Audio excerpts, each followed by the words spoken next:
قالوا بلى قد جاءنا نذير فكذبنا وقلنا ما نزل الله من شيء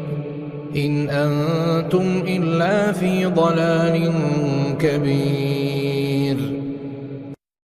تبارك الذي بيده الملك وهو على كل شيء قدير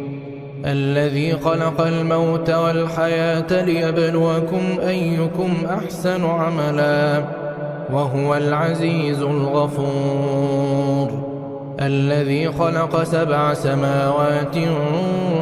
طباقا ما ترى في خلق الرحمن من